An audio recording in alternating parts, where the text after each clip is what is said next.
Welcome to another episode of the Dutchy and Swoop Show, another bye week episode because we went over to Adelaide last week, smashed the bloody hell out of those Crows, and mate, we are here now. We went to training this morning, enjoying it. How you been, mate? How's your week? Mate, I'm pretty up and about, as you can imagine. Yeah. We caught up, didn't we, over there in Adelaide for a Yeah. beer after the game, which was fun. All the Collingwood contingency were there at the Strathmore Hotel partying after the game. Oh, together. it was wild. That was fun. That Yeah. was great fun. I'm obviously couldn't be in a better place at the moment, mentally and physically, and looking forward to the preliminary final in a couple of weeks' time. I can't believe it. Like we'll talk about Adelaide in a second, but mentioning that prelim, 3 prelims in these first 4 years, Craig McRae, and no other Collingwood coach has done that since Tom Hafey in like the 70s or early 80s. 77 to 80 or something, I think. That is absolutely incredible, amazing effort, and the way that we went about it as well was fantastic. But tell me about your experience in Adelaide. I was a week ago today. I would have just landed in Adelaide. Yeah, look, I got over there sort of midday on the Thursday and hung out at Sarita's cousin's place for a little bit, and then and then met a couple of mates before the game, which is great vibe around the city in Adelaide. Wasn't it? Yeah. There was Collingwood people everywhere, and we had a couple of beers and something to eat, and then walked over to the game. Adelaide Oval is a great ground to watch football on. And I don't know what a home and away feels and looks like, but it was, it was intense. You could feel the intensity in the air. It was obviously a full house, and even like we were fair way towards the back, but the viewing was quite good from where we were sitting as well. But lots of Collingwood crew about. I don't know, 30%, 40% of the crowd must have been Collingwood. I would have thought. Yeah, it was. Fantastic. Like you said, we caught up after the game. After we've both had a little bit too much to drink. Actually, not enough, because I partied on till about. I think I rocked up at my hotel room at about 3 a.m. and I had an 8:50 flight the next morning. So well, I had a sleep in. I had the late flight out. I think it was a 10:40 flight. So I'm cheapskate too. I've got the cheapest flight on the way out as well. But what a night it was, and I'm glad that I took on that experience, because I haven't been able to do that, playing finals or coaching finals and local footy and all the rest of it now the last few years. And it's good to get over there and get amongst the Collingwood folk and faithful and enjoy the experience and the win. Yeah. What a win it was. Oh yeah, it was phenomenal. Like, I had an experience. So in 2022, I went to the prelim in Sydney. Me, my dad and my brother, we drove up there. But we drove up there the day of, probably got to our Airbnb maybe 3 hours before the game, went straight to the game, and then pretty much just came straight back home. So I didn't get to that experience this. That would have been a long drive home. It was, that was right. Oh yeah, and then Dad's tyre blew up, and there was no one could fix it. It was a special tyre. Annoying. But with this one, I went up on Wednesday the day before, just to sort of take Adelaide all in, just by myself, because I knew Thursday was going to be absolutely pumping.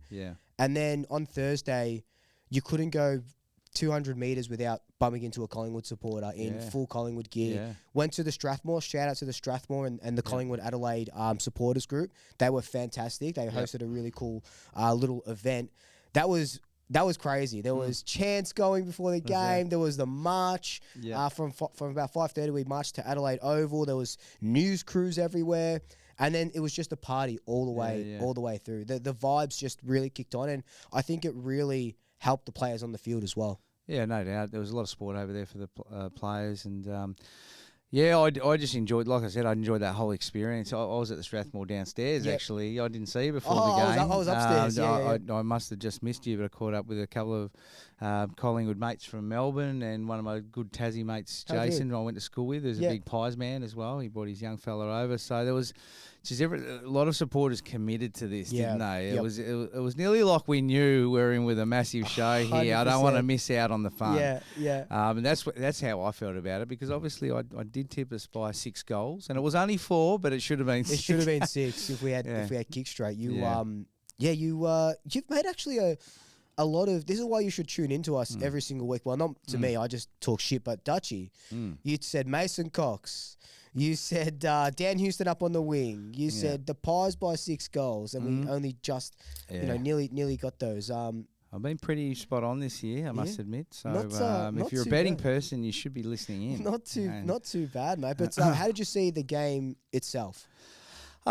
Look, you could see that the pressure was fierce early. I thought we really I don't know if Adelaide weathered the storm that well. They just felt like they were holding on, and just had enough quality to hold on and stay in the game. But it felt like we were in control from the get-go, and that was evident with our pressure on the opposition. Our contest work was really strong. It looked like both teams were trying to get the +1 back in behind the defence.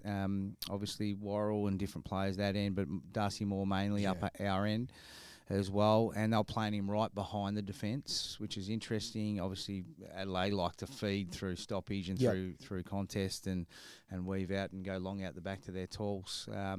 So they had Darcy Mill right behind the defence. And we were just great at putting mass pressure on the opposition and then forcing that dump kick or that long kick to position. It just brought Darcy Moore into the game. I was a little bit dumbfounded that they didn't put a little bit more body pressure and physical pressure on Darcy Moore and stop him from being able to jump to the aerial ball drop space. But they would have backed themselves in to control the ball a bit better than what they did. No question. They've been doing it all year. You can't change your game plan just overnight. And we, it just really did play into our hands. And when you go back to those games, I suppose, at Brisbane and also Fremantle and possibly even Gold Coast to a certain degree, they put a lot of time and effort into making sure the Darcy Moores of the world can't run and jump, can't get free, and making their life impossible to play their natural free-flowing game behind the footy in their intercept game. So Adelaide probably just didn't quite tick that box for me, and I thought it helped us. But look, our energy and pressure wouldn't have mattered necessarily. I think we were always going to be in the game with the way we attacked it. We looked fresh compared to that sort of 3 or 4 week block that we had where we fell away. We looked like we were fierce and high energy. The communication, the pointing on field, and the head was, from each player was above horizontal throughout the game. And you just could feel that, this game's ours. Yeah, and you kind of got that feeling, like you said, from the get-go, from the first bounce. Jamie kicked that first goal, and you just felt maybe comfortable is not the right word, but you felt confident. Yeah. Like, even when it was close, it was a goal in it at half time. And then we have that incredible third quarter. And we haven't played football like that for 6, 7, 8 weeks, really. Yeah. And that third quarter, it's Ned Long doing this thing, who's been down for 6 weeks. He has 3 score involvements in that third quarter. Pendlebury had a great third quarter. Sidebottom. Sidebottom played 5% as a forward all season. That game, he played 50% as a forward. Kicks 3 goals. That's a great move by Fly to be able to do that and that come off. We talked about Fly having tricks up his sleeve. Yeah. There's one. Well, right there. One thing he has got is he's got players up his sleeve. That's true. You got high quality players that have done it over again. Still sidebottom. You could probably put him just about anywhere. Yeah. He's in a final when the game's on the line. You know what you're going to get from him, but one of those was big Mason Cox with the soft crumbs. So he was being able to create soft crumbs rather than the opposition, golden fisting the footy, and clearing the area. That's one thing he does really well. When those small players, even a Mycheck, for instance, or a Membry, as good a marks as they are, they're not as tall. They can't bring that to ground like other players come third man in on the opposition and they just clear that footy. Brought obviously Sidebottom into the game. I think he kicked 1 or 2. One because of the Cox taps. One from a crumb. And it brought other players into the game as well. I think we got 3 goals directly from his soft crumbing. Incredible. Being able to bring the ball in that position to the coalface. So, great move from Cox. Well done, Fly, for listening in again. Appreciate you listening in and taking on board our selection. No, we clearly outplayed them all night. If we had kicked a bit straighter earlier, we should have been 4 or 5 goals up, I thought, at half time. Definitely. We kept him in the game a little bit longer. I know Tex Walker missed a couple of easy ones he'd usually kick, but they kicked pretty well, and which kept them in the game a little bit longer too. just what a great finals brand of footy that we played on this particular night. Gives us a lot of confidence going into the prelim, no doubt. Yeah, and just on that as well, look at these stats that I saw. I'm pretty sure it was from On the Couch or one of those shows. Yep. So Adelaide, we kept Adelaide to 55 points, which was their third worst score of the season. Yep. We kept them to 30% scores per inside 50, which was their season lowest. Yep. 34 points from turnover, which is their third worst of the season, and 15 points from their defensive half, which they pride themselves on, which was their season low. Yeah. So we just did a number on them, and it probably helps that we defended the game, the ground very well. They weren't able to get the exits on the way out. They weren't able to get that fast play from behind. Even on turnover, we were able to get enough numbers forward to equalise numbers to make sure that when they took a mark inside their back 50, they weren't able to use the open side. Weren't able to come through skinny sided quickly either. And we just pushed those numbers up, equalised numbers, and held them in. It was great to watch from above in the grandstand. Yes, that would have been a nice. That would have been a nice little unfolding thing. And going, geez, the boys are on. And you got to be thinking under pressure and running on top of the ground, thinking freely in the mind to be able to do that against quality opposition in a final like that. But they were on. They were on. It was just beautiful to see. Like I was level 1, so I was close to the action, and I love sitting up there to see what you can see and how they're sort of setting up. But it looked like when I watched the replay, 4, 5, 6 times that I've watched it since then, it looked like we were hemming. Adelaide loved to get the handball out of congestion and then run it up, hit their big tools. We were just hemming them in where they had to bomb it long, and that's where it's getting their Adelaide's, on the back foot, and Darcy Moore can take that sort of mark. Isaac Quaynor was doing it well. We really outplayed Adelaide at their own game, and for everyone, every media journal, every bloody content creator to say, nah, pie straight sets, Collingwood aren't going to win, we give them no chance, Adelaide by 36, all this stuff. Yeah. Now they're like, oh, hang on a second, maybe we were wrong about Collingwood. Yeah, well, that's right. I think, at the end of the day, like you can wind it right back and and make all the excuses for that period. We lose to Gold Coast Suns are a bloody good team. Yeah. You see on the weekend. We lost by a point up there. They're nearly impossible to beat up there. I mucked around with a few things, Pendlebury on the bench as a sub, blah, blah, blah. Then we roll into the next week. Fremantle, we saw that they've done. They probably nearly could have beaten Suns on the weekend, lose by whatever it was, less than a goal. What a game that was! Won 12 out of 14. Moving into that particular game, bloody good side. We lose by a point. We probably should have won. It was only really that Brisbane game they got away from us at the end, and the game after that I say that we were just fatigued, completely fatigued, done and out. We get ourselves up, we refreshen, obviously beat Melbourne. We come into the finals, get a week off with an older group, and we're all of a sudden we're nearly overnight back to our best again. Just basically on getting our best troops in, other than Howe, we've got our best troops in, and the ability to freshen up with a week off with an older group has just brought us through our freshness through the roof, and it just looked like we were back at our absolute best. I looked at some of the stats. I'm just looking at the AFL website at the moment, but really telling stats. We did control the game in possession. I think we had 84 uncontested marks, which is not ridiculously high, but high enough to win certainly a finals game of footy. We're plus 66 in possessions overall, even though the inside 50s were pretty similar. We were getting a loose one out the back, and that was helping us defend. Disposal efficiency was plus 5% as well, so we're actually hitting targets under pressure a little bit better than the younger Adelaide team. Clearances are pretty even all the way through, and contested possessions as well. Uncontested possessions, we were through the roof. So obviously the uncontested marking and our loose balls as well. Right. And we're obviously high on, and they turned the ball over 14 more times than us with our pressure, and we're plus 9 in tackles along the way. So our pressure was through the roof, our 1%ers were through the roof. We're able to get the ball back off turnover and get some good looks off turnover as well on the way through.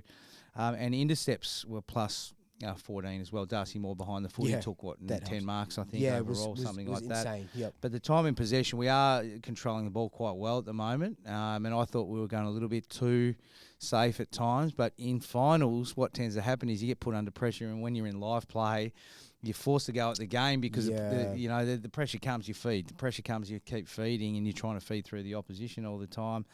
But when you get the opportunity just to take a mark in defence, take a breather, and hit a few targets, I think we're really good at doing that and taking the edge off the game and getting the players to settle. Whereas Adelaide, conversely, at the other end, they were trying to rush everything under pressure and trying to force scoring when they just needed to settle, take a deep breath. Let's just take a bit of time off the clock. Let's catch a breath, regenerate, and wait for the right opportunity to obviously, and move the ball quickly. And we were plus 10% time in possession. And does that all come down to experience as well? We talked about it last week about, majority 16 or 17 of the Adelaide players hadn't played finals before. They're not used to their heat. Scott Pendlebury just broke Collingwood's record for most ever Collingwood player to play finals. I think he's played 32 finals or something like that. That's right. Is that just all experience? Because we've been there before. We won a flag a couple of years ago. Is that literally what it comes down to? Well, that was our philosophy. Well, that was my philosophy going in. There has to be 4 or 5 guys here that aren't going to stand up in their first final. Yep. And that's going to be enough to obviously help Collingwood win the game of footy, I thought. But interesting looking at their stats and their highest and lowest rating players on the night. They had Isaac Cumming, who was third lowest, and he's played in finals with GWS. Brodie Smith, who played in their grand final and final series 2017 as well, although being a long time ago. Fogarty was in there. I know he hasn't probably played in the final, and Berry wouldn't have played in the final. But Peatling from GWS, who's also played in finals, has played some GWS good finals as well. So got 3 of their bottom sort of 6 or 7 that were their most experienced finals players. So, but in saying that, they've got probably the other than still 1, 2, 3, 4, 5, 6, 7 of the bottom 8. Adelaide players, so there was at least 4 of those players that hadn't played in a final before. Rowan Steele was the other one who obviously came on late in the last quarter. 15 minutes, So obviously you were able to keep a number of Adelaide players really down on their performance and just didn't have any impact on the game whatsoever. Yeah, and I think that's part and parcel what we wanted to do. We that was probably their one weakness going in because it was going to be a dry game. Their big key forwards like Thilthorpe had an okay game, probably not his best. Walker in his 300th was incredible. So we had a big had our work cut out for us. It was a big task at hand. And we went to work, did our homework, and we talked about Darcy Moore. You talked about Darcy Moore just earlier. He made those 2 mistakes at the start, probably cost us 2 goals. But the way that he turned his game around, and then from that, played probably maybe his best game, definitely his best game of the season, but could have been maybe top 3 best games of his career because that was incredible. Just what he was able to do. It was like 19% marks, 20-something. He's really courageous in the air too, wasn't he? A couple times he went back with the fly. A couple times he came forward to defend, punch the ball away, or mark the ball. So he's putting his body in a spot where he could get hurt and being really courageous in those aerial contests. But he just read it so well. Adelaide didn't help themselves at times, and our ability to pressure the opposition obviously helped Moore's game go to work. But it's exciting, no question about it. I'm just looking at Rowan Steele now. Obviously, he's going to be stiff, isn't he? He's going to be. And we said this 2 weeks ago. Bobby's is going to be near impossible to make it back in. They'll put a line through him, I reckon, unless he's able to do everything perfect from here on in. Yeah. And we were training before, and what did you see? He's looking bloody good. He's had that scratch match on the weekend against Geelong, kicked 4 goals. Yeah. There's probably 6 training sessions between now and game day, and he's done 2 of the 6, you would think, or 2 of the 5, however you want to however many sessions there are going to be. Can't put a foot wrong. So the word is that they've put it on him that you need to do 2 weeks of full training. Yep. You get it right, you give yourself every chance. Is that what you're hearing? Yeah, that's what I'm hearing. Yeah. So he's obviously, he looks pretty motivated. He's bouncing around at training. He did train in the white Guernsey, didn't he, at training? Yep. They didn't put him inside A. Yeah, so there was 2 teams with the same drill on the opposite side of the ground. And the white team had all the twos boys in it, Yep. and Bobby was part of that. Obviously, they don't want to show their hand. Plus, they also would want to make sure that mentally they're not allowing Bobby to think that he might be in. 100%. They probably want to pull him back and make him work as hard as possible, right to the death, so to speak. So that's how I read it. I don't know about you. Pretty much the same. But the obvious is he'd come in for Steele as a sub. Would you think, or would they just play him? Well, that's what I want to ask you. And I've been toing and throwing with this for the last couple of weeks. Like he'd make a good sub, 100%. But we know that Fly doesn't like unleashing the sub besides an injury. Until the fourth quarter, right? Yeah. So if you're gonna bring Bobby into the team, you have to start him. Yeah, you absolutely have to start. What was the game that played him sub and he came on and played really well? Brisbane. And it was all a little bit too late, wasn't it? Yeah, he took that nice mark, kicked that goal. Jordan DeGoey came off. Would you probably prefer him to start, and if he looks like he's running out of legs, then take him off and bring the next guy in, and maybe have like someone like a Steele or someone like that to come on and replace him. 100%. I think that's probably. But who do you drop? I think how I would do it, if there's barring any no injuries or anything like that, I think Howie comes in for Parker, which would be stiff. Bobby comes in for Steele. This is going to happen. Howie's one of my absolute favourites, and he's a superstar of the game. Yeah, I reckon he's going to play. I just think it's the biggest risk. I mean, you said last time around that the last 4 games he's played, he hasn't finished. Yeah, he hasn't finished the game since round 16 or 17. Yeah, so you're saying, we watched him doing some strides today, and he was it looked like to me he was running pretty quick, close to flat out. Yeah. But is it a risk? 100% it's a risk. It's a risk. So you're just going to put him. If you were coaching, you put him in the prelim under that circumstance. These circumstances. I guess it depends who you're playing as well. If you're playing at Gold Coast, you probably could afford. So you're saying if you play Gold Coast, he's less likely to get injured than playing Brisbane. Not injured, less likely to need him. Yeah. You probably could go with a smaller defender. So that you're saying that potentially couldn't win without him in the team. Is that what you're saying? I'm saying, man. I think they're good enough, as good as he is. I think they're good enough at the moment with the way they're going to win without him. And then you can have a look at him for the grand final, potentially, maybe even as a sub in the grand final. Or if he's flying by then and he's, they're giving him that extra week, then maybe have a look in for the grand final. The hardest thing at this time of the year is, you need continuity, you need consistency in your training and your match fitness. As good as he is getting older. He has had some injuries, and he hasn't had that match practice. Will Park has been playing VFL now, senior footy all the way through. You're right. He's got that match conditioning. I know they're different types of players, but I would only take the risk now on him if there was an injury on the weekend to play him in the grand final. Or if you're desperate to get him in, you play him as a sub in the granny. So with Howie... you look upset with me. No. I'm just trying to. My brain's just ticking along. I probably, last couple of weeks ago against Adelaide, I said if we had Howie, we would have won that game. We beat Adelaide without Howie convincingly. Yeah. We play Brisbane or Gold Coast. Brisbane have got no Hipwood.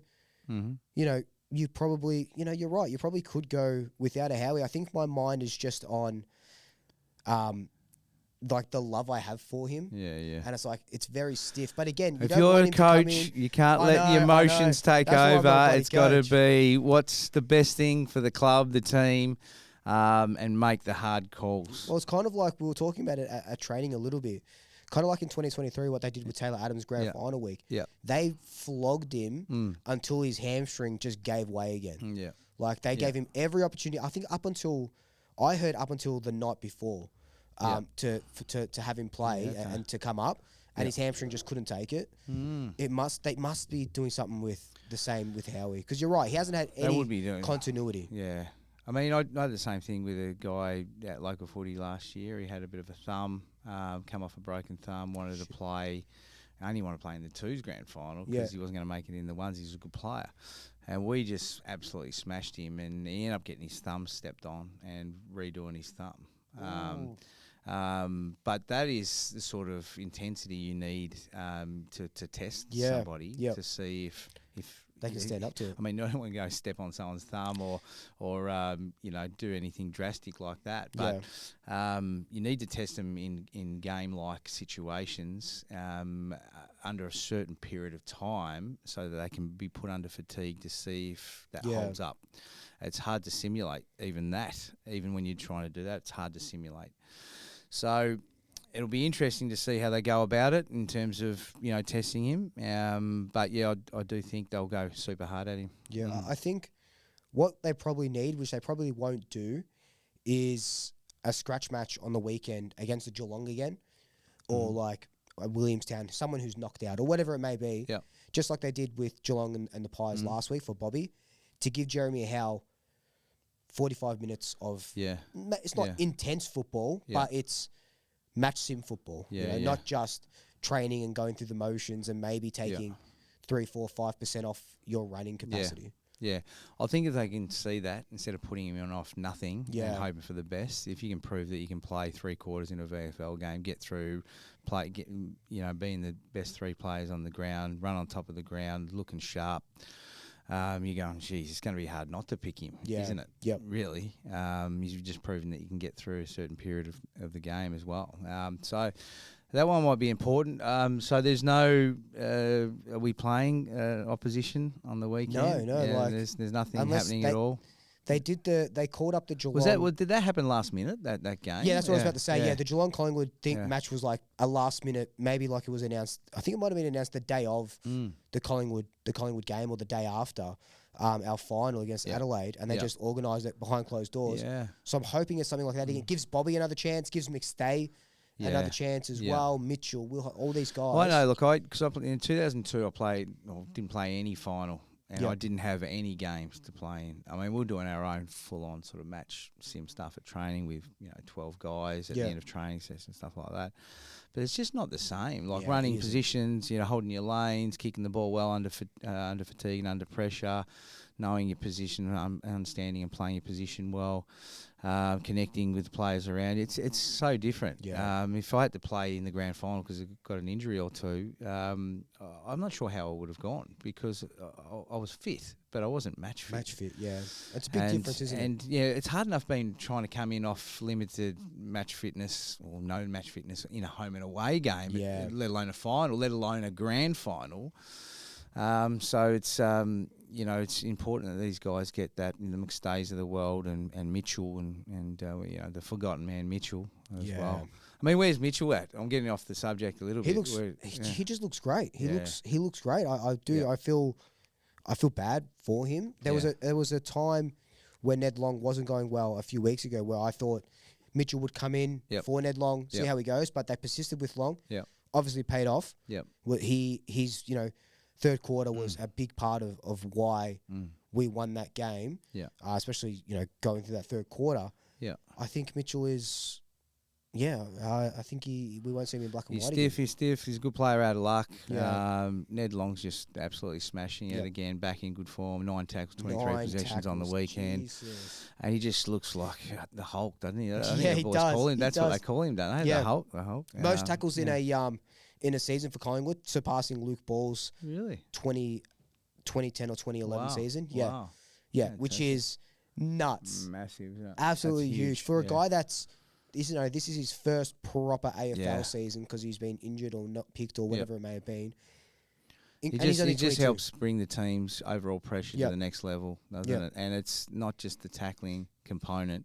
It's that real ruthless hard edge where he just throws his body in and the opposition see him coming because he's a big boy. Yeah, he is, Not just size, but he's quite tall as well for a midfielder. But look, all things pointing to a preliminary win regardless at the moment. We're not getting too cocky, but who would you rather play, Suns or Brisbane? And who do you think wins that game? I think the Suns win the game, but I'd probably rather play Brisbane, to be honest. The Suns... I think we got the measure of both teams. I actually totally agree with you. Go on. I think we got the measure of both teams, but the Suns, they'll be coming off a good win by, David Swallow, their inaugural son, winning the game for them.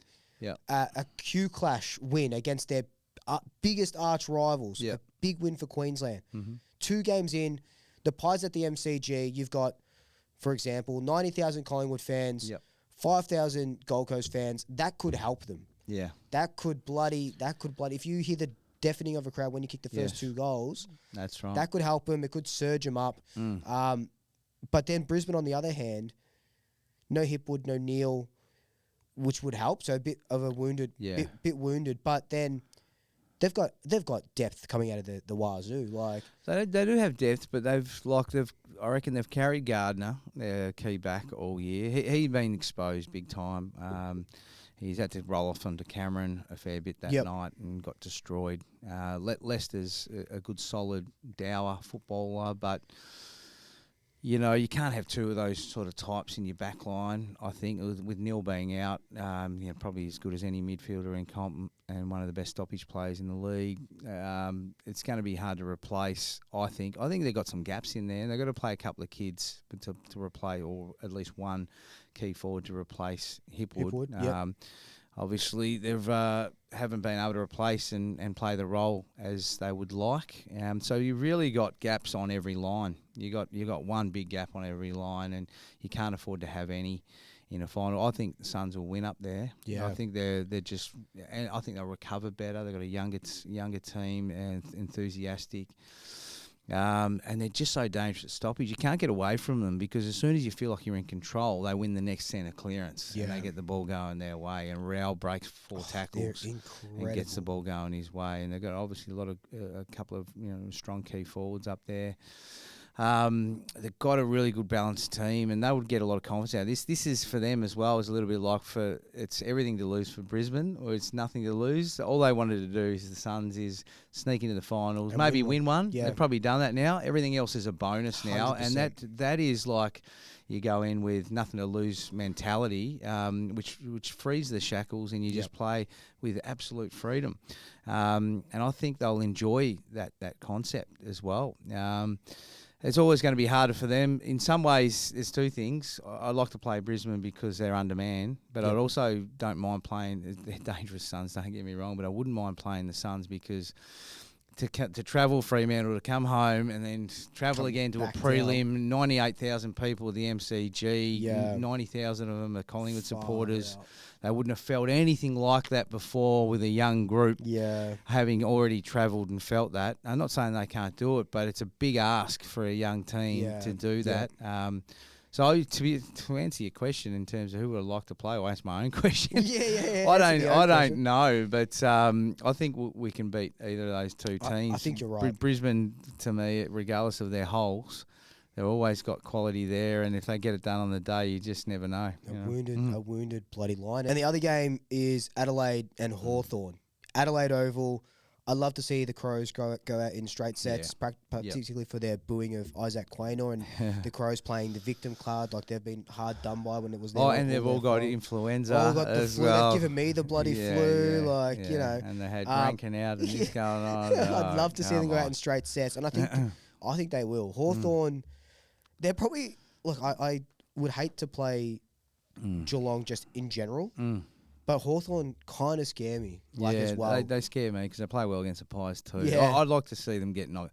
I'd like to see Adelaide go out in straight sets, but I'd also like to see the back of Hawthorn. Yeah, I know. As well. Yeah. It's a tough one. It's going to be hard to watch that one. I know. It'll be interesting to see where my mind goes. When you're watching a game and you just start to go, I'm actually going for Carlton here. And you go, I'd never go for Carlton. Your sort of mind takes you on these weird sort of little tangents, and you end up barracking for teams you don't even like.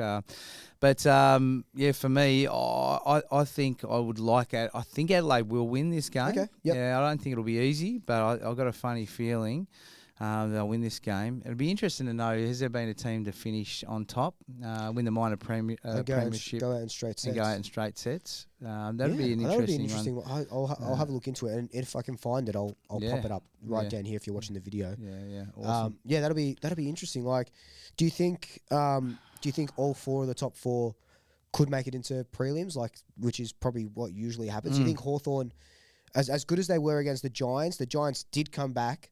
Hawthorn did bounce back. Do you think that sort of cooks them? Or I think Giants had their chances in that game. They just weren't sharp enough to put them away at the right times. They had enough entries. Yeah, they did. You know, Cadman stuffed up a couple where he played on and kicked that banana, and he dropped 2 marks inside 50. I reckon they'd be really disappointed with Cadman. Especially that start of the young player in his 5th season, top draft. Was he number 1 draft pick? Close to. 1 or 2. Yeah.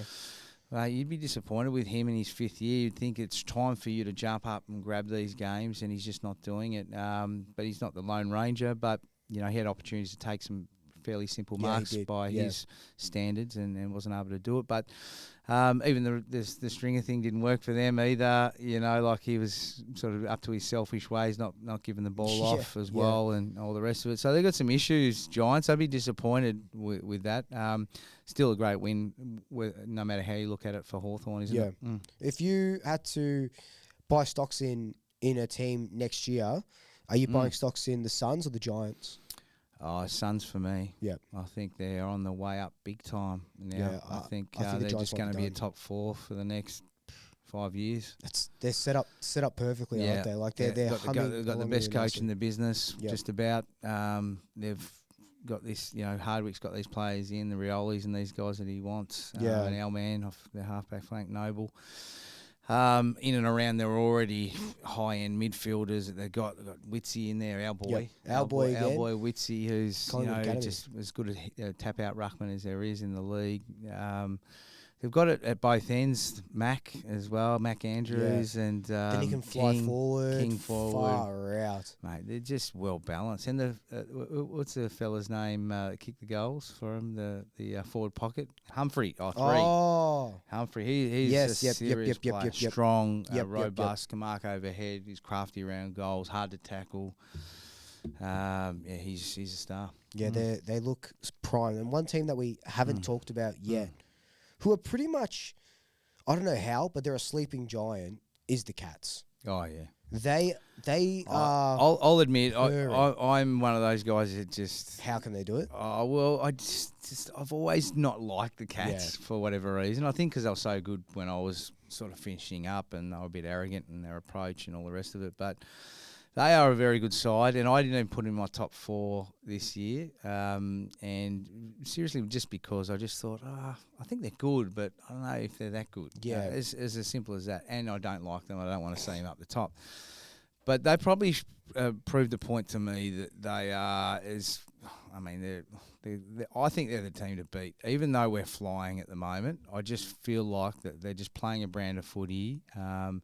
Their ability to move the ball from one end to the other is unbelievable. Beautiful. It's beautiful. But I did say to you before, I do think if you can pressure them enough, you can get some good looks on the way back through. I don't think anyone's taken that pressure to the next level and that body pressure to be able to extract that footy back off them.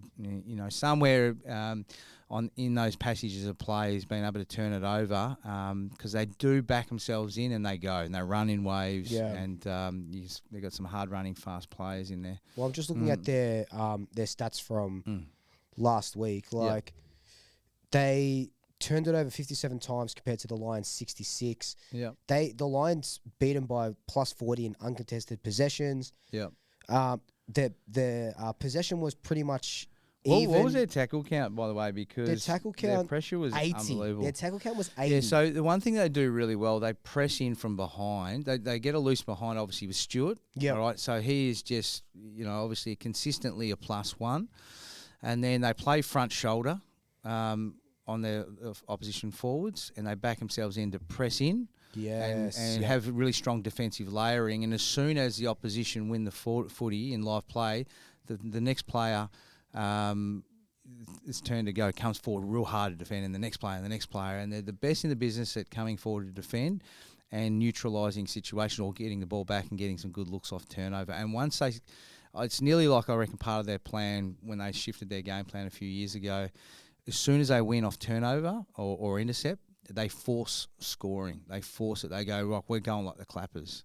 Right. So you got to find a way to slow them down and force delay and kick them long and get them to kick long down the line. Kind of like what we did against Adelaide. Yeah. So how could you do that if we were to play them? Well, I think you just got to beat them at their own game. Yeah, their high pressure game, the ability to come forward and defend, and we do it quite well too. Yeah. I mean, we did it unbelievably well against Adelaide.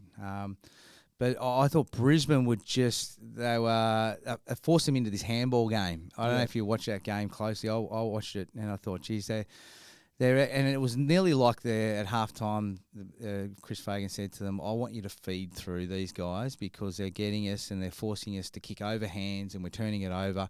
Let's feed through them. If we get through that second, third, fourth layer of players coming at us, we're going to have shoulders out and get some good looks going in." But the problem is, they couldn't get through those layers. Yes. The pressure was there, and it was in their face, and they kept turning that footy over. And even eventually, when they got that last kick away, it was a haphazard kick inside 50, and then Stewart was able to go to work, and then away they went on turnover, and they just kept getting really good scores off turnover. They're if they can play like that on grand final day, or in a prelim or grand final, they're going to be hard to beat. Yeah, you're right. They're literally the best team in it. You would say like Collingwood, not even probably close-ish second, but they're absolutely. I think on form incredible. they look, beating Brisbane the way they beat them. They've got to be flagged for. I don't know what the betting looks like at the moment, but you would think so. Yeah, I think we're second, and they'd be first. But regardless of how you look at it, and obviously we're both in prelims, it's common sense. But I think they're just ahead of us in terms of the way that they won that game. Definitely. Look, before we wrap up, your final tips for semi-final week: Adelaide, Hawthorn, Gold Coast, Brisbane. Yeah, so Adelaide, I think will win by a goal-ish, I'd say, and then I think the Suns will get up. I think they'll get up reasonably comfortably. Well, they did beat them by 11 goals about a month ago. Yeah, there you go. So I'm tipping, say, 5 goals. Yep. Yeah, 5 goal into the Suns. I think they'll just have enough class to get over the line, maybe enough freshness as well. They've got their playing group together going well. And that zhuzh, that pizzazz from the Fremantle game. I've got Hawthorn by 2 goals and Suns by 3. It's going to be an absolutely packed semi-final week, but we can just sort of rest up. I definitely I'm going to go back home and go to sleep now because I am absolutely cooked. Preparing my body. You've been hanging out with the Adelaide players, getting crook. Have you? Yeah, that's why they're sick because of me. Yeah, I was just coughing in their faces. But we're prepared for a big prelim final week next week. We love you all. Go the Pies. Go Pies. Lost it all.